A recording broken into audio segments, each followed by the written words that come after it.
যে প্রথম দিন অন্তত আমাদের আর্থিক পাবলিক স্কুল অ্যান্ড কলেজকে একটু সহযোগিতা করার প্রয়োজন ছিল, বাট সেটা আমরা পাইনি ওদের কাছ থেকে।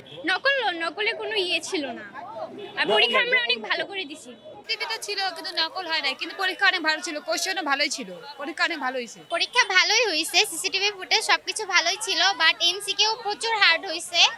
আমরা বুঝি নাই যে এতটা হার্ড হবে। না না, নকল কেন হবে? নকল আমরা করিও না, নকল হয়নি। সব মিলে পরিবেশ ভালোই ছিল, পরীক্ষা আমরা অনেক শান্ত পরিবেশেই দিছি, কিন্তু আমাদের কোশ্চেন হার্ড হয়েছে। জি, সিসিটিভি ক্যামেরা অবশ্যই ছিল। আমাদের পরীক্ষাটা আলহামদুলিল্লাহ মোটামুটি অনেক ভালো হয়েছে। কোশ্চেনে যা যা দিছিল আর কি সবগুলো আলহামদুলিল্লাহ মোটামুটি সবকিছু ভালো ছিল, এমনকি আমাদের অনেক কিছু কমন আসছে।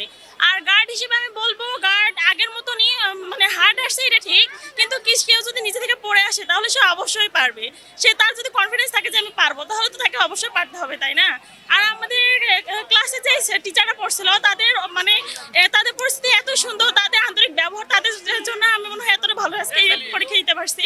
তাদেরকে অনেক অনেক ধন্যবাদ জানাই আমি। পরিবেশ সম্পর্কে যদি বলা হয় তাহলে পরিবেশ মোটামুটি ভালো ছিল।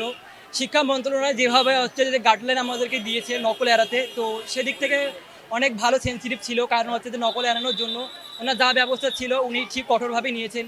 সিসিটিভি বসানো হয়েছিল এবং হচ্ছে আমাদের ছাড় ম্যাডাম যারা ছিল আর কি, তারা খুব কঠোরভাবে আসলে আমাদের পরীক্ষা নিয়েছিল। আজকে আমাদের প্রথম দিন ছিল, তবে আমাদের একটু সহযোগিতা করানোর প্রয়োজন ছিল, বাট সেদিক থেকে ওরা আমাদের কিন্তু সহযোগিতা করেনি, বাট সেদিক থেকে ওদের সহযোগিতা করাটা প্রয়োজন ছিল। আমি এটাই বলবো লায়ন্স স্কুল এবং কর্তৃপক্ষকে